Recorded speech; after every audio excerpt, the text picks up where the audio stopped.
आप मेरे वीडियोस को MM एकेडमी ऐप पर एंजॉय कर सकते हो, जहां पर मेरे द्वारा अलग अलग कोर्सेज बनाए जा रहे हैं, जैसे कि मॉडर्न हिस्ट्री, एथिक्स का कोर्स चल रहा है। आगे आने वाले दिनों में पॉलिटी, ज्योग्राफी, इकोनॉमी, बहुत सारे कोर्सेज आपको इस ऐप पर देखने को मिलने वाले हैं। तो जल्द से जल्द MM एकेडमी ऐप को डाउनलोड कीजिए। डाउनलोड करने के बाद आपको इस तरीके की स्क्रीन दिखेगी, जहां पर आप साइन इन कर सकते हो फेसबुक या जीमेल से, या फिर साइन अप भी कर सकते हो। उसके बाद आपको कोर्सेज दिखेंगे, आप कुछ डेमो लेक्चर देख सकते हो। उसके बाद जब आप होम पर क्लिक करोगे तो यहाँ पर आपको अलग अलग ऑप्शन दिखेंगे, PDF भी अवेलेबल है। और उसी के साथ साथ अगर आप प्रोफाइल पर क्लिक करोगे तो आपको यहाँ पर नो एक्टिव प्लान दिखाई देगा। बाकी के वीडियोस देखने के लिए आपको यहाँ पर प्लान जो है वो परचेज करना पड़ेगा। जब आप प्लान परचेज करोगे तो आपको लिस्ट दिखेगी, जिसमें अलग अलग प्लान दिए हुए हैं। 1 महीने का है, 3 महीने का है, 6 महीने का है, 1 साल का है। जो भी आपको कोर्स परचेज करना है तो पेमेंट के अलग अलग ऑप्शन है, आप पेमेंट करके जो कोर्स है वो आप एंजॉय कर सकते हो। तो जल्द से जल्द डाउनलोड कीजिए। ये देखिए दोस्तों, क्या जबरदस्त कोड बोली गई है कि the biggest adventure you can ever take is to live the life of your dreams. आपकी जो ड्रीम्स है, अगर वो अचीव करने के लिए आप कोशिश कर रहे हो, अगर आपकी जो ड्रीम्स है वो जिंदगी अगर आप जी रहे हो, तो यहाँ पर बिगेस्ट एडवेंचर जो है आपकी जिंदगी का आप कर रहे हो। नहीं तो फिर क्या है, नहीं तो फिर जितने भी लोग जैसे चल रहे हैं वैसे ही आप सब चल रहे हो। इसीलिए जो भी ड्रीम्स आपने देखे हैं उसके लिए अगर आप कोशिश करते रहते हो, उससे बड़ा एडवेंचर और कुछ नहीं हो सकता है, उससे बड़ी एक्साइटमेंट और कुछ नहीं हो सकती है। जय हिंद दोस्तों, स्वागत है आप सभी का इस वीडियो में। आज हम 1 जून का जो एनालिसिस है वो देखने वाले हैं। तो नया महीना शुरू हो रहा है, यही उम्मीद करते हैं कि आपके लिए जो नया महीना है ये बहुत अच्छा जाए, जो भी प्रॉब्लम्स होगी वो सब सॉल्व हो जाए, और उसी के साथ साथ आपकी जो भी प्रिपरेशन चल रही है, जो भी आप ड्रीम्स यहाँ पर पूरे करने की कोशिश कर रहे हो, उसमें और ज़्यादा जो गति है वो आपको मिले। तो इस वीडियो को आपके सामने प्रेजेंट करूंगा मैं, मयूर मोगरे। आप मुझे फेसबुक, इंस्टाग्राम पर फॉलो कर सकते हो। PDF और वीडियो अपडेट्स के लिए आप मुझे टेलीग्राम पर फॉलो कर सकते हो, लिंक सभी की डिस्क्रिप्शन में दी हुई है। अब यहाँ पर कौन बनेगा है सीरीज, जो आपकी फेवरेट सीरीज है वो यहाँ पर आ रही है, आज से शुरू होने जा रही है। तो यहाँ पर आप अगर न्यूज़पेपर एनालिसिस और कौन बनेगा है सीरीज देख लेते हो, क्योंकि इसमें जो PIB है, उसी के साथ साथ जो AIR है, न्यूज़पेपर है, स्टैटिक है, तो जितने भी करंट अफेयर है MCQ फॉर्म में मैं आपके सामने लेकर आता हूँ। काफ़ी सारे जो वीडियोस है वो अवेलेबल भी है, और उसी के साथ साथ ये सीरीज़ जो है, ये सीरीज़ आपके एग्ज़ाम में बहुत ही ज़्यादा हेल्प करने वाली है। तो इसीलिए ये सीरीज़ जो है इसे ज़रूर आप देखिए। MM एकेडमी ऐप पर ये सीरीज़ तो ज़रूर आएगी ही। उसी के साथ साथ जिस तरीके से पहले आती थी, ज्वाइन का ऑप्शन था, तो चैनल की मेंबरशिप को ज्वाइन करके आप ये जो है देख सकते हैं, एकदम मिनिमल रेट जो है वो आपको देखने को मिलेंगे। तो ये सीरीज़ जो है आप ज़रूर देखिए, आपको बहुत हेल्प मिलेगा। कुछ यहाँ पर देख लेते हैं। आज जो हम कुछ क्वेश्चन यहाँ पर डिस्कस करेंगे, तो सैम्पल क्वेश्चन है। जैसे कि यहाँ पर आप देख सकते हो, डीलिमिटेशन कमीशन जो है उसका गठन किया गया है। तो इसीलिए डीलिमिटेशन कमीशन के बारे में क्वेश्चन है कि डीलिमिटेशन कमीशन के रिगार्डिंग कौन सा स्टेटमेंट सही है। पहला स्टेटमेंट है, डीलिमिटेशन कमीशन जो है ये अपॉइंट की जाती है by the prime minister of India, और वो इलेक्शन कमीशन ऑफ इंडिया जो उसके कोलैबोरेशन के साथ काम करती है। दूसरा स्टेटमेंट है, ये यूजुअली कंपोज किया जाता है रिटायर ऑफ सुप्रीम कोर्ट जजेस, चीफ इलेक्शन कमिश्नर और रिस्पेक्टिव स्टेट इलेक्शन कमिश्नर जो है उसका कंपोजिशन हमें यहाँ पर देखने को मिलता है। तो यहाँ पर देखिए, पहला जो स्टेटमेंट है अगर आप देखो तो प्राइम मिनिस्टर नहीं बल्कि प्रेसिडेंट जो होते हैं हमारे देश के, उनके द्वारा किया जाता है, इसलिए पहला स्टेटमेंट गलत होता है। दूसरा बिल्कुल सही है कंपोजिशन के मामले में, तो इसलिए इसका जवाब जो है B देखने को मिलता है। बाकी हिंदी में भी आपको जो क्वेश्चन है वो देखने को मिलेंगे। उसी के साथ साथ जो एक्सप्लेनेशन है वो भी प्रॉपर तरीके से मिलेगा। PDF जो है इररिस्पेक्टिवली PDF जो है वो टेलीग्राम पर शेयर कर दी जाएगी। तो जिनको वो भी नहीं करना है, MM एकेडमी का भी सब्सक्रिप्शन नहीं लेना है, जिनको चैनल की मेंबरशिप को भी ज्वाइन नहीं करना है, तो PDF जो है प्रॉपर एक्सप्लेनेशन के साथ, पूरा एक्सप्लेनेशन रहेगा, उसके साथ आपको जो टेलीग्राम चैनल है उस पर PDF मिल जाएगी। और एक क्वेश्चन है यहाँ पर कि G7 समिट, आप सभी को पता है डोनाल्ड ट्रंप, आज हम इस पर आर्टिकल भी डिस्कस करने वाले हैं। तो G7 समिट जो है उसके बारे में इनकरेक्ट स्टेटमेंट पूछा गया है। पहला है 45th G7 समिट जो है 2020 की होस्ट की जाएगी USA के द्वारा। सेकेंड है, चाइना जो है वो ओनली एशियन कंट्री है जो कि पार्ट है G7 ग्रुप का। तो इसका जवाब है, ये हम आर्टिकल देखने के बाद कवर करेंगे। सबसे पहले मैप बेस्ड एक्सरसाइज है। तो यहाँ पर ये जो स्टेट है, ये स्टेट कौन सा है ये आपको बताना है। तो आपको करना क्या है, वीडियो को पॉज करना है, स्टेट के रिगार्डिंग इन्फॉर्मेशन लिखना है, और फिर वीडियो को रिज्यूम करना है। तो चलिए यहाँ पर हम देखते हैं न्यूज़पेपर के बारे में। तो एक्सप्लेन सेक्शन है, इसमें स्पेस एक्सप्लोरेशन के बारे में बात की गई है, क्योंकि अभी अभी स्पेस में जो है वो 2 लोग गए हैं, तो इसीलिए यहाँ पर स्पेस एक्सप्लोरेशन के बारे में न्यू एरा किस तरीके से है ये डिस्कस किया जाएगा। नेक्स्ट है लाइन ऑफ एक्चुअल कंट्रोल के बारे में, मतलब यहाँ पर लाइन ऑफ एक्चुअल कंट्रोल जो है वो यहाँ पर कहाँ पर लोकेटेड है, इसके बारे में पूरी डिटेल जो है वो यहाँ पर हम जानने की कोशिश करेंगे कि कब से इंडिया ने मानना शुरू किया लाइन ऑफ एक्चुअल कंट्रोल के बारे में, LOC और LAC में क्या डिफरेंस है, ये सारी चीज़ें हम यहाँ पर इस आर्टिकल के थ्रू समझने की कोशिश करेंगे।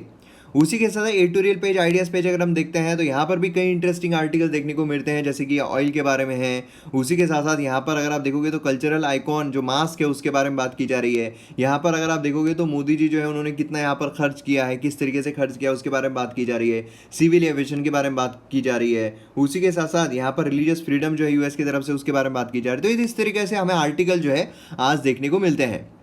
चलिए पहले आर्टिकल पर जाते हैं, new era in space exploration. Space exploration में न्यू एरा किस तरीके से है, तो ये हमारा जीएस पेपर 3 जिसमें साइंस एंड टेक्नोलॉजी जो है वो आता है, उसके बारे में बहुत इंपॉर्टेंट है। तो यहाँ पर देखिए संडे नाइट को 2 अमेरिकन एस्ट्रोनॉट जो है वो यहाँ पर इंटरनेशनल स्पेस स्टेशन में गए। इंटरनेशनल स्पेस स्टेशन ये वर्ल्ड का ओनली स्पेस बेस्ड लेबोरेटरी है जो कि लोकेटेड है 400 किलोमीटर्स फ्रॉम द अर्थ। ठीक है, कहाँ पर लोकेटेड है? 400 किलोमीटर्स फ्रॉम द अर्थ। अब देखिए कभी कभार क्या होता है कि जो इंटरनेशनल स्पेस स्टेशन है उसके रिगार्डिंग भी आपको कई बार जो क्वेश्चंस है वो पूछ लिए जाते हैं, तो इसलिए उसके बारे में भी आपको जो थोड़ी बहुत इन्फॉर्मेशन है वो यहाँ पर रहना बहुत ज़रूरी है। तो यहाँ पर आगे देखते हैं, हम इंटरनेशनल स्पेस स्टेशन के बारे में आपको आगे बताता हूँ। तो यहाँ पर अगर आप देखोगे तो ये काफ़ी एक्साइटमेंट यहाँ पर देखने को मिल रही है। अब एक्साइटमेंट क्यों है कि पहले कभी ऐसा हुआ नहीं है, तो हमें देखने को मिल रहा है, लेकिन फर्स्ट टाइम यहाँ पर क्या हुआ है? फर्स्ट टाइम यहाँ पर ऐसा हुआ है कि जो एस्ट्रोनॉट्स है उन्होंने यहाँ पर जो प्राइवेट कंपनी है उसने बिल्ड किया हुआ, उसने यहाँ पर बनाया हुआ जो स्पेसशिप है वो यहाँ पर इस्तेमाल किया जा रहा है। तो ये जो चीज़ है ये यहाँ पर काफ़ी इंपॉर्टेंट हमें देखने को मिलती है। अब यहाँ पर आप देखोगे तो 2 नासा के एस्ट्रोनॉट जो है वो गए हैं। अब देखिए यहाँ पर 2 चीज़ें काफ़ी इंपॉर्टेंट है। कौन सी चीज़ें हैं? एक तो इनका नाम, जो भी रेड इसमें मार्क किया गया है ना, सीधे तरीके से आपको यहाँ पर जो क्वेश्चन है वो एग्जाम में पूछा जा सकता है। ठीक है, तो यहाँ पर आप देख सकते हो कि 2 एस्ट्रोनॉट्स, उनके नाम क्या है? रॉबर्ट है और दूसरे डोगलास है। तो ये जो 2 नाम है आपको सीधे तरीके से पता रहना चाहिए, क्योंकि एग्जाम में डायरेक्टली आपको क्वेश्चन जो है वो पूछा जा सकता है। क्लियर है? दूसरा यहाँ पर क्या है कि क्रू का नाम क्या है। ठीक है, यहाँ पर ऑनबोर्ड स्पेसशिप जो है उसका नाम क्या है? स्पेसशिप का नाम है क्रू ड्रैगन, जो कि बिल्ड किया गया है स्पेस एक्स के द्वारा। आप सभी को पता है स्पेस एक्स किसके द्वारा ओन की जाती है, तो उनके द्वारा जो है ये बनाया गया है। और उसी के साथ साथ यहाँ पर रॉकेट का नाम क्या है? फैल्कन 9। ठीक है, जो भी रेड इसमें मार्क किया गया है डायरेक्टली क्वेश्चन आ सकता है किसी भी एग्जाम में। और मिशन जो है उसका नाम क्या है? मिशन का नाम है डेमो 2। तो यहाँ पर 4 क्वेश्चन हमने देखे। पहला क्वेश्चन क्या है कि कौन से एस्ट्रोनॉट्स गए हैं, तो उनका नाम यहाँ पर है आरडी। ठीक है, आरडी शर्मा, मतलब रॉबर्ट और डगलास। दूसरा क्वेश्चन यहाँ पर हमने देखा कि यहाँ पर जो स्पेसशिप है उसका नाम क्या है। आपको ध्यान रखना है, रॉकेट का नाम अलग है, रॉकेट का नाम अलग है, स्पेसशिप का नाम अलग है, मिशन का नाम अलग है। तो यहाँ पर तीनों के नाम आपको पता रहना चाहिए। रॉकेट का नाम क्या है? जल्दी बताइए, रॉकेट का नाम क्या है? फैल्कन 9। फिर उसके बाद जो स्पेसशिप है उसका नाम क्या है? ऑनबोर्ड स्पेसशिप, उसका नाम है क्रू ड्रैगन। और चौथा जो यहाँ पर मिशन है उसका नाम क्या है? डेमो 2, क्योंकि ये तो एक डेमो है, उसके बाद एक्सप्लोरेशन जो है बहुत ज़्यादा बढ़ने वाला है। तो इस तरीके से जो चीज़ें हैं वो हमें देखने को मिलती है। चलिए यहाँ पर इन्वॉल्वमेंट अगर हम देखें प्राइवेट इंडस्ट्री का स्पेस सेक्टर में, तो ये कोई नया नहीं है, कंटिन्यूसली हमें देखने को मिलता है ना। मतलब काफ़ी सारे प्राइवेट एंटिटीज़ जो है वो यहाँ पर कमर्शियल सैटेलाइट जो है वो बना रहे हैं क्लाइंट्स के लिए, कि यहाँ पर कोई खरीदे और फिर वो स्पेस में जाए। उसी के साथ साथ यहाँ पर रिस्ट्रिक्टेड जोन्स होते हैं, काफ़ी सारी ये भी होती है। और अगर आप इसरो देखो, इंडिया में अभी तक यहाँ पर अलाउ नहीं किया गया था कि प्राइवेट सेक्टर जो है वो इन्वॉल्व हो सके, लेकिन अब यहाँ पर इकोनॉमी जो है काफ़ी नीचे जा रही है। इकोनॉमिक सर्वे में हमने देखा है कि हमें वेल्थ क्रिएट करने की काफ़ी ज़्यादा ज़रूरत है ना। इकोनॉमिक सर्वे अगर आपने देखा होगा तो वेल्थ क्रिएट करने के लिए सबसे ज़्यादा इंपॉर्टेंट क्या है, वो भी इकोनॉमिक सर्वे में दिया गया है कि जो प्राइवेट सेक्टर है उसे यहाँ पर बढ़ावा देना पड़ेगा। क्योंकि हमने देखा है जब से प्राइवेट सेक्टर ने एंट्री मारी है, मतलब 1991 के बाद से हमने प्राइवेट्स को एंटर करना शुरू किया था। तो जो सेक्टर में प्राइवेट सेक्टर ने, ये प्राइवेट लोगों ने एंट्री मारी है, वहाँ पर हमारी जो ग्रोथ है काफ़ी अच्छी तरीके से देखने को मिली है। जहाँ पर क्लोज सेक्टर है, जहाँ पर सिर्फ गवर्नमेंट है, वो सेक्टर बहुत नीचे चल रहा है। तो इसलिए यहाँ पर क्या किया गया है, गवर्नमेंट के द्वारा भी, इंडिया में भी देखा जाए गवर्नमेंट के द्वारा भी अब प्राइवेट प्लेयर जो है वो future planetary outer space projects में उनको इंक्लूड किया गया है। तो ये काफ़ी इंपॉर्टेंट चीज़ हमें देखने को मिलती है। अब यहाँ पर नासा के बारे में अगर देखा जाए तो फर्स्ट फ्लाइट है of its astronauts on the American spaceship, जो कि अमेरिकन सॉइल पर लॉन्च की गई आफ्टर द 9 ईयर्स। ठीक है, 9 साल के बाद नासा जो है उनका यहाँ पर 5 स्पेसशिप जो है हमें देखने को मिल रहे हैं अंदर से स्पेस शटल प्रोग्राम। 5 स्पेसशिप देखने को मिल रहे थे। ठीक है, अब यहाँ पर आप देखोगे तो टोटल जर्नी जो है काफ़ी सारी वो कर रहे थे। अब ये जो 5 इन्होंने यहाँ पर बनाई थी उसमें से 2 जो है वो डिस्ट्रॉय हो गई थी एक्सीडेंट में। ठीक है। एक्सीडेंट जो है वो हमें देखने को मिला था चैलेंजर 1986 में और कोलंबिया 2003 में।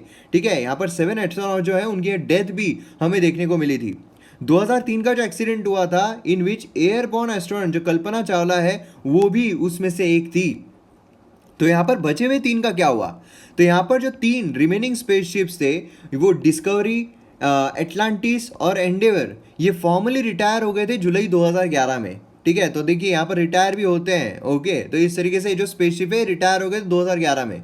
तो क्वेश्चन आपको ऐसा ही पूछा सकता है कि 5 स्पेसशिप जो है पांचों के पांचों का एक्सीडेंट हो गया था या फिर 3 का एक्सीडेंट हुआ था।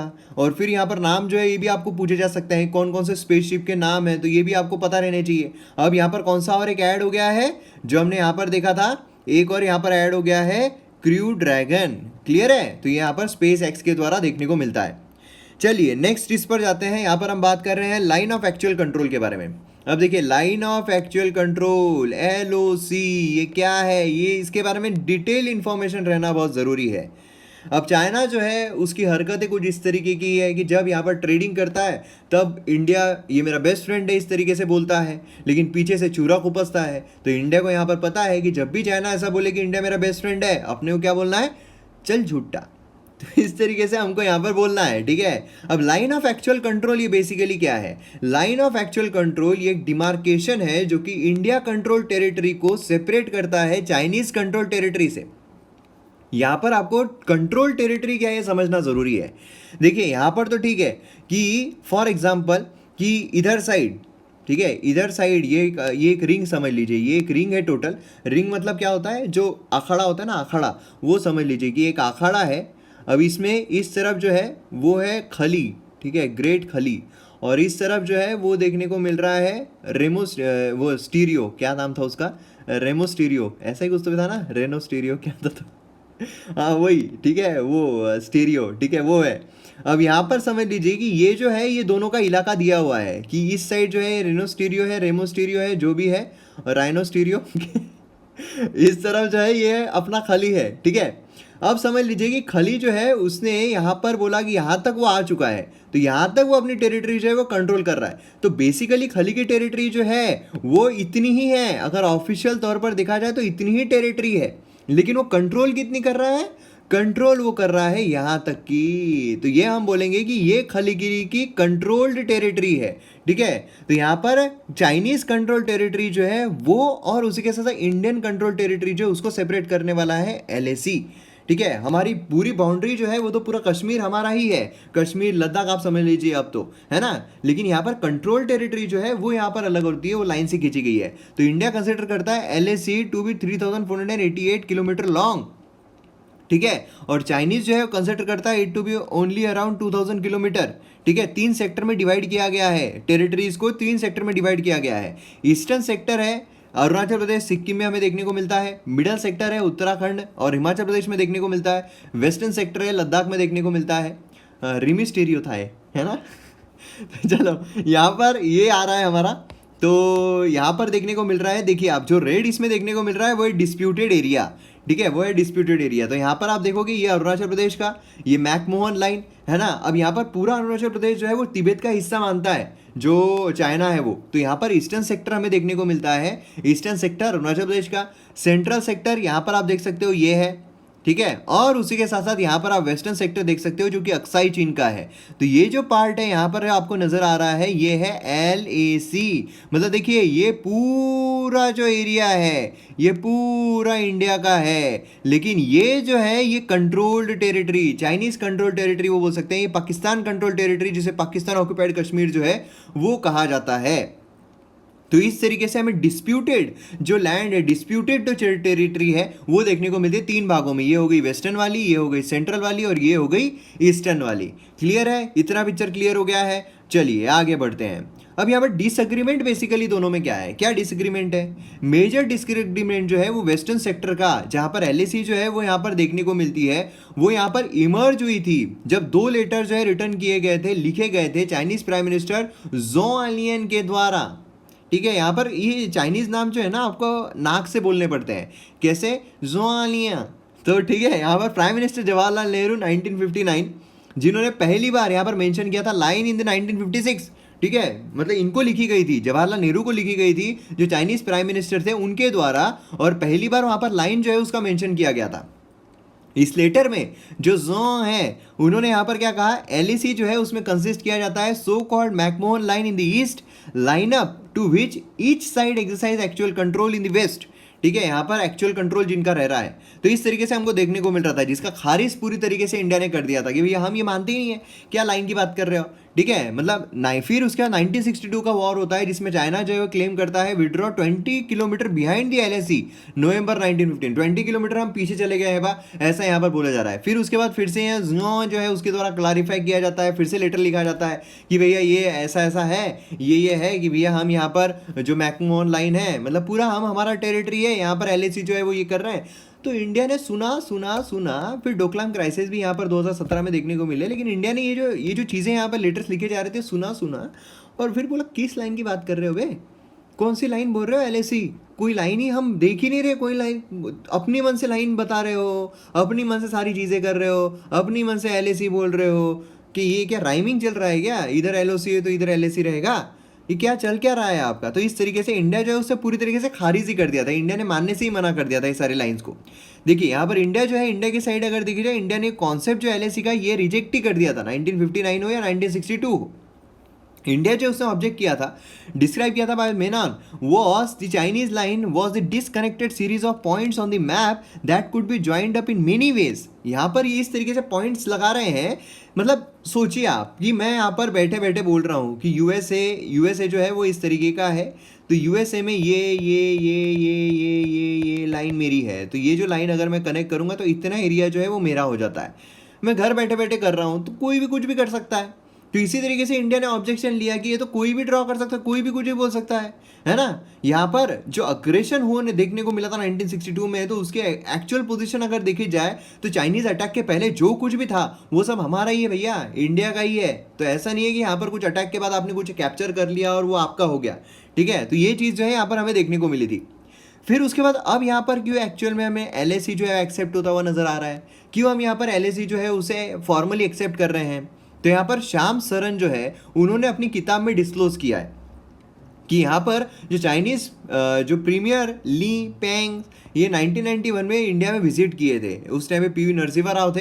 तो वहाँ पर क्या हुआ, वहाँ पर ये जो पीस है वो मेंटेन करने की बात की गई, ये भी ये काम करो। उस टाइम पर क्या हो रहा था, जो यूएसएसआर है वो भी डिसइंटीग्रेट हो गया था, जो बायपोलर यहाँ पर हमें देखने को मिल रहा था। अब यहाँ पर एक ही पावर उभर कर आ रही थी यूएसए, वो भी उस टाइम पर किस तरीके से इंडिया के थोड़े अगेंस्ट में देखने को मिल रही थी। यहाँ पर जो पीस है वो मेंटेन रहना चाहिए, तो तब जाकर यहाँ पर एक्सेप्ट जो है कॉन्सेप्ट जो एलएसी का ये एक्सेप्ट किया गया था। इंडिया ने फॉर्मली एक्सेप्ट किया था एलएसी के कॉन्सेप्ट को 1993 के आसपास। क्लियर है। उसी के साथ साथ यहाँ पर इंडिया जो है उसने एक्सेप्ट किया, क्योंकि यहाँ पर इंडिया और चाइनीज जो पेट्रोल है वो यहाँ पर बहुत ज़्यादा बढ़ चुका था। मतलब इसकी वजह से क्या होता था, बहुत ज़्यादा एक दूसरे के कांटेक्ट में आ रहे थे कि भाई इतना कांटेक्ट में आ रहे हैं और ज़्यादा कॉन्फ्लिक्ट हो सकता है और यहाँ पर लड़ाई जो है वो हो सकती है। तो ये लड़ाई खत्म करने के लिए, पीस सेटअप करने के लिए भैया ठीक है हम फॉर्मली यहाँ पर एक्सेप्ट जो है वो कर लेते हैं। क्योंकि क्या होता है, ऐसा चलता रहता है ना कि ये इसने मेरी जो एक ये है, मतलब फॉर एग्जांपल अगर मेरे पास कोई चॉकलेट है, ठीक है, अगर किसी ने मेरी चॉकलेट जो है वो चोर ली और मैं उसको अगर बोलूँ कि ये मेरी चॉकलेट है, मेरी चॉकलेट है, मेरी चॉकलेट है, कब देगा कब देगा कब देगा, लड़ाई हमेशा कंटिन्यूसली कॉन्फ्लिक्ट होता रहेगा, अपने भी मन में शांति नहीं रहेगी। और अगर मैं ये बोल दूँ कि ठीक है चॉकलेट जो है वो तेरी है, ठीक है, तो क्या होता है कि यहाँ पर एक संतुष्टि आ जाती है, चलो अब मैं दूसरी चॉकलेट जो है वो ले लूँगा। लेकिन ये चॉकलेट का खेल नहीं है, ये जो है ये है टेरिटरी का खेल। टेरिटरी जो है कोई भी सिसीड नहीं कर सकता है। अगर आप आर्टिकल 3 देखोगे हमारे कॉन्स्टिट्यूशन का, तो आर्टिकल 3 जो है उसमें बोला गया है कि आप किसी भी स्टेट्स का जो बाउंड्री है अल्टर कर सकते हो, जो भी आपको चेंज करना है कर सकते हो, लेकिन कोई भी टेरिटरी आप दूसरे कंट्री को नहीं दे सकते हो। तो इसलिए यहाँ पर क्या हुआ है, सिर्फ यहाँ पर कंट्रोल की बात की गई है, चाइना को ये जो पार्ट है नहीं दिया गया, ये आपको ध्यान में रखना है। ठीक है, तो ये बहुत इंपॉर्टेंट है। अब यहाँ पर एलओसी जो है ये बोथ कंट्रीज क्लेम करती है लाइन को। तो देखिए इंडिया के लिए अभी भी ये जो है मायने नहीं रखता है। इंडिया के लिए पूरी टेरिटरी, अगर आप मैप देखोगे तो मैप हमें इस तरीके का ही देखने को मिलता है इंडिया का, है ना। मतलब ऊपर का अगर हम पोर्शन देखें तो एक ताज की तरह ही देखने को मिलता है। हमारे यहाँ पर ऐसा हमारा मैप जो है वो देखने को नहीं मिलता है ना। तो यहाँ पर अगर देखा जाए तो ऑफिशियल बाउंड्री की मार्क नहीं किया गया है मैप्स में। मैप में यही है कि ठीक सिर्फ ये है कि भैया ये जो अक्साई चीन का एरिया है, यहाँ पर ये चाइना जो उसका कंट्रोल हमें देखने को मिल रहा है। इंडिया जो है अक्साई चीन हो या गिलगिट बल्टिस्तान हो, इधर का एरिया हो या इधर का एरिया हो, दोनों एरिया जो है वो हमारे ही है। ठीक है, तो ये चीज़ आपको ध्यान में रखनी है। चाइना जो है उसका अलग ही सन्नाटा है, वो अरुणाचल प्रदेश जो है उसको तो साउथ तिब्बत का भाग मानता है, तो पूरा अरुणाचल प्रदेश हमारा ऐसा वो बोलता है, तो क्या वो तो बोलता रहेगा, उसका क्या है ना। तो यहाँ पर अब मेन सवाल आता है कि एलओसी जो है वो एलओसी से डिफरेंट कैसे है, एलएसी एलओसी से डिफरेंट कैसे है। तो जो एलओसी है वो इमर्ज हुई थी फ्रॉम 1948 सीज फायर, ठीक है। यहाँ पर यूएन कश्मीर वॉर इसमें निगोशिएशन हुआ था और इसे डेसिग्नेट किया गया एज एलओसी 1972 में। शिमला अग्रीमेंट जो है वो हुआ था दोनों कंट्रीज में, अगर आपको याद होगा शिमला अग्रीमेंट के बारे में। अब यहाँ पर आप देखोगे तो एलएसी जो है ये यहाँ पर सिर्फ एक कॉन्सेप्ट है, यहाँ पर ये कोई अग्रीमेंट नहीं हुआ है। अगर आप एलओसी देखोगे तो अग्रीमेंट हुआ है, लेकिन एलएसी का कोई अग्रीमेंट नहीं हुआ है, ये कॉन्सेप्ट है जो वो अपने मन में बैठे हैं। तो इस तरीके से अग्रीमेंट जो है वो देखने को मिल रहा है, ठीक है। तो ये चीज़, ये डिफरेंस जो है वो हमें देखने को मिलता है। तो ये फॉर्मली एक अग्रीमेंट है एलओसी, लेकिन एलएसी जो है ये कोई फॉर्मली अग्रीमेंट नहीं है, ठीक है। तो इस तरीके की चीज़ें हमें यहाँ पर देखने को मिलती है। तो फिर से यहाँ पर आप देख लीजिए कि अक्साई चीन ये वाला एरिया है, कोई फॉर्मली अग्रीड नहीं है, लेकिन ये वाला एरिया आप देखोगे पीओके का, तो ये क्या हुआ है, ये एक अग्रीड पार्ट जो है वो देखने को मिलता है एलओसी का। चलिए नेक्स्ट इस पर बढ़ते हैं। यहाँ पर G7 जो है उसके बारे में बात की जा रही है। तो यहाँ पर डोनाल्ड ट्रंप जो है उन्होंने कहा है G7 जो है काफ़ी आउटडेटेड है, इंडिया, साउथ कोरिया, ऑस्ट्रेलिया ये भी यहाँ पर ग्रुपिंग में रहना चाहिए, ऐसा डोनाल्ड ट्रंप ने कहा है। तो मतलब यहाँ पर ऐसा ही हो रहा है कि इतनी दोस्ती यारी बढ़ रही है कि तेरे जैसा यार कहाँ, तेरे जैसा अफसाना तो कहाँ, ऐसा अफसाना याद करेगी दुनिया तेरा मेरा, वही जो होगा वो, लिरिक्स याद नहीं आ रहा है। चलो यहाँ पर जो है कि calling the existing group of 7 G7 club एक आउटडेटेड हो गया है, ऐसा जो यूएस प्रेसिडेंट है उसने कहा है कि इसमें जो है India, Russia, south Korea, Australia grouping जो है वो सब रहनी चाहिए। अब ज़रूरी हमारे लिए जो ग्रुप है G7 का उसे समझना। G7 या फिर ग्रुप ऑफ 7, उसमें हमें Canada, France, Germany, Italy, Japan, United kingdom, United states ये हमें यहाँ पर देखने को मिलते हैं, ठीक है। ये एक इंटर गवर्नमेंटल ऑर्गेनाइजेशन है जो कि फॉर्म की गई थी 1975 में बाय द टॉप इकोनॉमीज, ठीक है। यहाँ पर क्या है, कनाडा जो है उसने ज्वाइन किया था 1976 को, यूरोपियन यूनियन जो है उसने यहाँ पर अटेंड करना शुरू किया 1977 से। अब यहाँ पर जो हमने क्वेश्चन देखा था उसमें यहाँ पर एक स्टेटमेंट क्या था कि जो G7 है, G7 वो उसमें चाइना जो है वो इकलौती एशियन कंट्री है। अब यहाँ पर आप देखोगे G7 में कौन कौन सी है, तो उसमें आपको देखने को मिला चाइना है ही नहीं। यहाँ पर आपको देखने को मिला जापान जो है वो इकलौती ऐसी कंट्री है, तो वो स्टेटमेंट जो है वो गलत हो जाता है। और एक था कि 45th जो है वो यहाँ पर रहेगा, लेकिन वो 45th नहीं 46th है, तो उसमें अगर आप देखोगे तो दोनों स्टेटमेंट जो है वो गलत है। क्लियर है। यहाँ पर आप देखोगे इनिशियली यहाँ पर एफर्ट्स लाए गए थे बाय यूएस के द्वारा, और फिर उसके बाद इकोनॉमिक इश्यूज जो है वो डिस्कस करने के लिए G7 फोरम जो है वो बनाया गया था, ठीक है। जो सेवरल चैलेंजेस होते हैं, जैसे कि ऑयल क्रैश देखने को मिला था 1970s में, अभी भी ऑयल क्रैश देखने को मिल रहा है, इकोनॉमिक चेंज ओवर जो है of x Soviet block nation, उसी के साथ साथ बहुत सारे यहाँ पर इश्यूज थे, फाइनेंशियल क्राइसिस थे, टेररिज्म का इशू था, जो आर्म कंट्रोल है उसका एक इशू था, ड्रग ट्रैफिकिंग जो है उसका भी एक इशू था। तो ये सब के लिए G7 कंट्रीज जो है वो हमें देखने को मिल रही थी। G7 जो है उसे G8 भी कहा जा रहा था फॉर सेवरल ईयर्स, जब यहाँ पर original 7 were joined by Russia in 1997, ठीक है। तो ये भी एक बहुत इंपॉर्टेंट है। और फिर उसके बाद फिर से ये G7 में आ गया जब रशिया जो है उसे एक्सपेल कर दिया गया है इन 2014, ठीक है। यहाँ पर क्रीमिया जो उसका एनेक्सेशन कर लिया था रशिया ने, उसकी वजह से उसे हटा दिया गया था, निकाल दिया गया था, बेदखल कर दिया गया था G8 में से। फिर से ये G8 का G7 बन गया।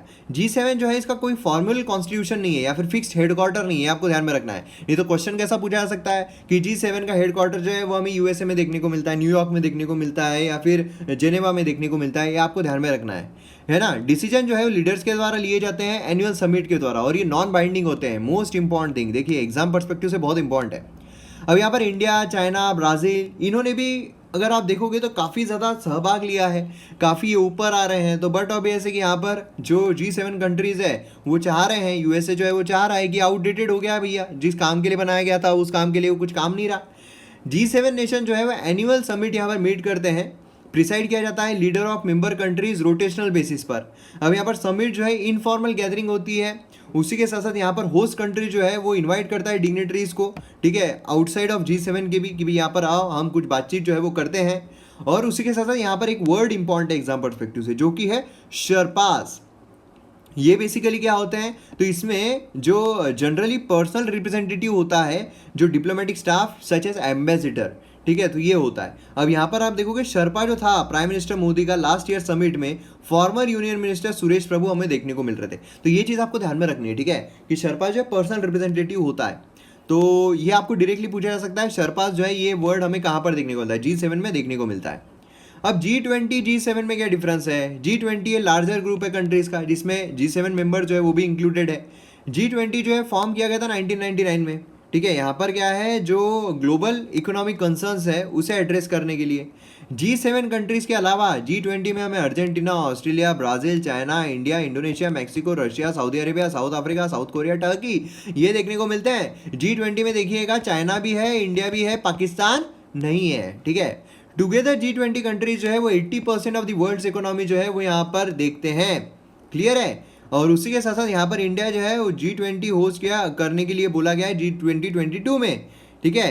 तो ये चीज़ भी आपको ध्यान में रखनी है। तो ये इंपॉर्टेंट आर्टिकल है, एग्जाम पर्सपेक्टिव से काफ़ी सारे क्वेश्चंस इसमें से निकल सकते हैं। चलिए नेक्स्ट इस पर जाते हैं, placing a bet on India. अब देखिए एवर सिंस कोविड-19, अब देखिए ये जो है ना ये इन्फॉर्मेशन है, यहाँ पर जो हम देख रहे हैं इन्फॉर्मेशन है, इसमें हमें कोई कॉन्सेप्ट जो है बहुत बेहतरीन कॉन्सेप्ट्स कोई होंगे वो यहाँ पर कम है। तो जहाँ कॉन्सेप्ट्स होंगे वहाँ मैं समझाऊंगा, नहीं तो फिर थोड़ा हम यहाँ पर जो इन्फॉर्मेशन ओरिएंटेड चीज़ें हैं वो यहाँ पर हम जानने की कोशिश करते हैं। जैसे कि कोविड-19 जो है फोर्सफुली यहाँ पर फरवरी 2020 से एंटर किया, उसी के साथ साथ यहाँ पर जो पॉलिसीज़ है, जो लोगों के लाइव्स है वो यहाँ पर चेंज होने लगे। लॉकडाउन की सिचुएशन आ गई, जिसकी वजह से क्या हुआ कि लोग जो है घर पे रहने लगे, जिसकी वजह से जो इनकम है काफ़ी लोगों की वो बंद हो गई। जो माइग्रेंट वर्कर्स है उनका रहना यहाँ पर प्रॉब्लमेटिक हो गया। तो ये सारी प्रॉब्लम्स हमें देखने को मिली, है ना। उसी के साथ साथ यहाँ पर जो है एक्स्ट्रा ऑर्डिनरी स्टेप्स जो है वो लेने के लिए मजबूर कर दिया अलग अलग कंट्रीज़ को इस पेंडेमिक ने। प्राइम मिनिस्टर नरेंद्र मोदी जो है उन्होंने सेल्फ रिलायंट का एक नारा दिया कि सेल्फ रिलायंट रहना चाहिए 5 पिलर्स के साथ, economy, infrastructure, system, vibrant demography और डिमांड। तो ये जो चीज़ें हैं हमने ऑलरेडी डिस्कस की हुई है ना। और सब्सिक्वेंटली अगर देखा जाए तो प्राइम मिनिस्टर जो है, फाइनेंस मिनिस्टर, उन्होंने यहाँ पर स्टिमुलस मेजर जो है ये भी प्रोवाइड किए हैं कि यहाँ पर आप देखोगे 20 लाख करोड़ का पैकेज जो है ये यहाँ पर अनाउंस किया गया, जो कि बोला जा रहा है कि काफ़ी ज़्यादा है। 10% ऑफ द इंडिया GDP जो है वो बोला जा रहा है। मतलब एग्रीकल्चर के लिए बोलिए, लेबर्स के लिए बोलिए, इंडस्ट्रीज़ के लिए MSMEs जो है उसके लिए बोलिए, तो इतना यहाँ पर दिया जा रहा है। अकॉर्डिंग टू IMF PT अगर देखा जाए, फिजिकल कंपोनेंट इंडिया का जो पैकेज है वो एस्टिमेट किया जा रहा है at least 3.5% of GDP as expenditure for the poor households, migrant workers और एग्रीकल्चर। कितना बोला जा रहा है? बोला जा रहा है 3.5% ऑफ GDP। उसी के साथ एडिशनल 0.5% जो है वो भी यहाँ पर स्टेट्स को अनकंडीशनली वो खर्च कर सकते हैं। जो राज्य सरकारें हैं ना, राज्य सरकारें वो भी यहाँ पर खर्च कर सकती है। तो उसके बारे में भी यहाँ पर हमें देखने को मिलता है, बराबर है। अब दूसरी चीज़ अगर हम यहाँ पर, काफ़ी दिनों के बाद बराबर है बोला मैंने, तो यहाँ पर अगर आप देखोगे तो सपोर्ट जो है बिजनेसेस के लिए, MSME के लिए एस्टिमेट किया जा रहा है 2.7% ऑफ GDP। और इतना हमें यहाँ पर देखने को मिल रहा, मतलब काफ़ी ज़्यादा लोन जो है वो यहाँ पर प्रोवाइड किया जा रहा है गवर्नमेंट की तरफ से। अब अमंग मेजर डेवलपिंग कंट्रीज अगर देखा जाए तो सिर्फ ब्राज़ील जो है 8% ऑफ GDP यहाँ पर दे रहा है। पेरू अगर देखा जाए 7% ऑफ GDP दे रहा है, ठीक है, उसका फिस्कल स्टिमुलस दे रहा है, जो कि इंडिया के इससे ज़्यादा है। ब्राज़ील का एस्टिमेट देखा जाए तो include 3% of GDP as working capital loan जो है बिजनेस और हाउस होल्ड के लिए, ठीक है। मतलब यहाँ पर क्या बोला जा रहा है, कौन कौन कितना कितना दे रहा है, ठीक है। उसी के साथ साथ रिच नेशन जो है बट ऑब्वियसली ज़्यादा देंगे। तो अगर हम देखेंगे यहाँ पर जापान के बारे में, जापान 21% ऑफ GDP जो है प्रोवाइड कर पा रहा है। अब वो प्रोवाइड कर पाते हैं क्योंकि उनके पास इतना पैसा है, उनके पास इतना पैसा आ रहा है। इंडिया जो है उसके पास जो पैसा आ रहा था वो भी यहाँ पर ख़त्म हो रहा है ना। तो यहाँ पर फिस्कल अगर डेफिसिट देखा जाए, जो उधार सरकार लेती है, तो यहाँ पर उधारी जो है काफ़ी ज़्यादा बढ़ती जा रही है। यूरोपियन यूनियन जो है वो 4% ऑफ GDP प्लेज किए हैं। एडवांस कंट्री 6% के आसपास हमें एवरेज देखने को मिलता है, जो एडवांस कंट्रीज है उनका। इंडिया जो उन्होंने काफ़ी ज़्यादा सेवरल इकोनॉमिक रिफॉर्म जो है as a part of package यहाँ पर अनाउंस किए हैं, है ना, जिसमें हमें जो लेबर मार्केट है उसके लिए देखने को, मतलब ऐसा नहीं है कि सिर्फ यहाँ पर पैसा जो है प्रोवाइड किया गया है, लेकिन स्ट्रक्चरल रिफॉर्म्स जो है वो भी यहाँ पर हमें काफ़ी ज़्यादा देखने को मिले। जैसे कि हमने इसरो के बारे में देखा है कि पहले यहाँ पर प्राइवेट सेक्टर जो इंक्लूड नहीं हो सकता था, जो आउटर स्पेस है उसमें, अब यहाँ पर प्राइवेट सेक्टर को भी इंक्लूड किया गया है। तो इस तरीके की चीज़ें जो है वो भी हमें यहाँ पर देखने को मिल रही है। अब देखिए यहाँ पर अगर आप देखोगे तो एम्प्टी प्रोमिसेस नहीं किए गए हैं। सेंटर जो है अब यहाँ पर काफ़ी ज़्यादा जो अपनी स्पेंडिंग है वो भी यहाँ पर एडवांस करने की कोशिश कर रहा है, स्पेंडिंग जो है उसे भी यहाँ पर बढ़ाने की कोशिश कर रहा है। और उसी के साथ साथ काफ़ी सारे और भी चेंजेस जो है वो हमें यहाँ पर देखने को मिलने वाले हैं। मतलब यहाँ पर जो लोग हैं उनको यहाँ पर सपोर्ट दिया जाए, उस तरीके की भी चीज़ें देखने को मिल रही है। उसी के साथ साथ अभी इतना सब कुछ करने के बाद भी और ज़्यादा एडिशनल रूम जो है हमें देखने को मिलती है कि और ज़्यादा मेजर्स यहाँ पर लिए जा सकते हैं, जिससे कि जो भी यहाँ पर लॉन्ग अवेटेड जो भी स्ट्रक्चरल रिफॉर्म्स है वो हम चेंज कर सकते हैं। क्योंकि जब हम स्ट्रक्चरल रिफॉर्म चेंज करेंगे तो ही यहाँ पर चेंजेस आ सकते हैं, क्योंकि अगर हम यहाँ पर सिर्फ पैसा देते रहेंगे तो फिर उससे कोई फ़र्क नहीं पड़ने वाला है। चलिए नेक्स्ट इस पर जाते हैं। जस्ट इन केस यहाँ पर ऑयल डिमांड के बारे में बात की जा रही है। अब देखिए ऑयल मार्केट जो है वो अब नो मैंस लैंड में हमें देखने को मिल रहा है। मतलब पहले अगर देखोगे आप तो ऑयल जो है प्राइसेस बहुत ज़्यादा बढ़ रहे थे, फिर उसके बाद ऐसा हुआ कि ऑयल प्राइसेस जो है वो सीधे कोलैप्स होना शुरू हो गए। कोविड की वजह से ऑयल प्राइसेस जो कोलैप्स होना शुरू हो गए, फिर उसके बाद ऑयल प्राइसेस बढ़ना शुरू हो गए। ऐसा लग रहा था कि हाँ अब डिमांड जो है वो इंक्रीज़ हो रही है, फिर ऑयल प्राइसेस जो है अब ये बढ़ेंगे, लेकिन फिर यहाँ पर कोलैप्स हो रहे हैं। तो मतलब ये क्या खेल चल रहा है, ये अलग तरीके का मतलब हूल जो है वो दी जा रही है। ऐसा ऐसा यहाँ पर हमें देखने को मिल रहा है ऑयल प्राइजेस। अब यहाँ पर इंडिया की अगर हम बात करें तो इंडिया जो है वो 5 लाख बैरल जो है क्रूड ऑयल का हर दिन यहाँ पर कंज्यूम करता है। बहुत इंपॉर्टेंट चीज़ है ये सीधा स्टेटमेंट में आ सकता है आपको एग्जाम में कि इंडिया जो है कंज्यूम करता है 5 lakh barrels of crude oil every day. अब यहाँ पर इंपोर्ट्स अगर देखा जाए अप्रॉक्सीमेटली 4,50,000 बैरल्स अ डे यहाँ पर हमें देखने को मिलता है हर दिन। ऑन एन एवरेज 70 लोडेड जो वेरी लार्ज क्रूड कैरियर्स है 10% of the global tanker market यहाँ पर कैरी करते हैं। अप्रॉक्सीमेटली 60% जो है ऑयल का वो डिस्चार्ज होता है, डिस्चार्ज इन, और उसी के साथ साथ यहाँ पर जो एरियाज़ है ये एरियाज़ जहाँ पर बहुत ज़्यादा हमें जो ऑयल है उसकी ज़रूरत पड़ती है वो एरियाज़ में हमें देखने को मिलता है। ठीक है, और 50% जो ऑयल है वो सोर्स किया जाता है Saudi Arabia, Kuwait, Abu Dhabi, Iran और इराक से। अब देखिए यहाँ पर स्ट्रेटेजिक रिजर्व, अब बहुत सारे लोग ये बोल रहे हैं ना कि हमारे पास इतना ऑयल जो है सस्ते में मिल रहा है, तो बट ऑब्वियस है कि यहाँ पर सस्ते में मिल रहा है, हमारी जो करेंसी है वो नीचे जा रही है, तो इंडिया के पास बहुत अच्छा मौका है कि वो यहाँ पर जो ऑयल है उसे रिजर्व करे। तो स्ट्रेटेजिक रिजर्व अगर हम देखें फॉर इंस्टेंस तो यहाँ पर हमने ऑलरेडी सेव किया है। अभी अगर आप देखोगे करंटली 11 डेज़ का हमारे पास रिजर्व कवर जो है देखने को मिलता है। अब यहाँ पर हमने कई इसके आर्टिकल्स देखे हैं किस तरीके से हम स्ट्रेटेजिक रिजर्व जो है कर सकते हैं। शशि थरूर जो है उन्होंने भी यहाँ पर काफ़ी सोल्यूशन जो है वो प्रोवाइड किए थे, है ना, कि कहाँ कहाँ पर हम रिजर्व कर सकते हैं। उन्होंने ये भी बताया था कि जो दूसरी कंट्रीज़ है वहाँ पर हम यहाँ पर हमारे रिजर्व जो है वो रिजर्व करके रख सकते हैं। तो ये भी सोल्यूशन जो है काफ़ी अच्छा बताया गया था। अब यहाँ पर हमें ये देखना पड़ेगा कि किस तरीके से हम यहाँ पर इंपोर्ट कवर जो है वो करते हैं, है ना। जो इकोनॉमी है वो स्लो डाउन होती जा रही है, करेंसी यहाँ पर डिप्रिशिएट होती जा रही है। ऐसे सिनारियों में हमें यहाँ पर जो हर्डल्स यहाँ पर आ रहे हैं उससे लड़ने के लिए जो ऑयल है उसके लिए सही तरीके से जो जद्दोजहद है वो करना बहुत ज़रूरी है ना। तो इसीलिए यहाँ पर जो भी डिसरप्शन हो रहे हैं उससे लड़ने के लिए जो स्ट्रेटेजिक रिजर्व है उसे यहाँ पर हमें बढ़ाना पड़ेगा। उसी के साथ साथ हमें क्या करना पड़ेगा, तो बाकी कंट्रीज़ में जो यहाँ पर होता है वो काफ़ी ज़्यादा रिजर्व जो है उनके पास कैपेसिटी है, लेकिन हमारे पास ना रहने की वजह से हमें एक तो बढ़ाना पड़ेगा या फिर कोई और कंट्री जो है उसे ढूंढना पड़ेगा कि भैया हमारे स्ट्रेटेजिक रिजर्व जो है हम यहाँ पर खरीद के रख रहे हैं, आपके यहाँ पर ये स्टोर करके रख रहे हैं, तो यहाँ पर बराबर रखो। इस तरीके से हमें यहाँ पर देखने को मिलता है, क्योंकि जैसे ही यहाँ पर स्लो डाउन जो है वो यहाँ पर नीचे चला जाएगा, क्योंकि हर चीज़ चली जाती है, लॉकडाउन यहाँ पर पूरी तरह खत्म हो जाएगा, उसके बाद फिर से हमें यहाँ पर जो ऑयल से उसकी ज़रूरत पड़ेगी, डिमांड जो है वो इंक्रीज हो जाएगी, और अगर फिर उस वक्त जो ऑयल के प्राइसेस हैं वो बढ़ जाते हैं तो हमारी करेंसी जिस तरीके से चल रही है हमें बहुत ज़्यादा देना पड़ेगा उसे इंपोर्ट करने के लिए। तो आज हमारे पास मौका है कि हम प्रॉपर इन्वेस्ट कर सकते हैं। चलिए यहाँ पर हम मैप बेस्ड एक्सरसाइज जो है उस पर जाते हैं। तो ये जो स्टेट है, ये जो स्टेट मैंने आपसे पूछा था ये कौन सा है, ये हम बड़े मैप में देख लेते हैं। तो ये हमारी खूबसूरत धरती, जूम करते हैं तो भारत जो है वो देखने को मिलता है, और उस स्टेट तक पहुंचने के लिए हमें यहाँ आना पड़ेगा। तो यहाँ हम आते हैं तो ये वो स्टेट देखने को मिलता है जो मैंने आपसे मैप में पूछा था। तो ये वो स्टेट है, ये वो राज्य है, और इसका नाम क्या है, मणिपुर। तो जितनी भी बाउंड्रीज है, जितनी भी इंफॉर्मेशन है, मैं उम्मीद करता हूँ आपने यहाँ पर लिखी होगी, जो भी करंट सिनारियो में चल रहा है वो भी लिखा होगा। तो ये हमारे वीडियो का एंड। वीडियो अगर आपको पसंद आता है तो शेयर जरूर कीजिए। मिलते हैं अगले वीडियो में। जय हिंद।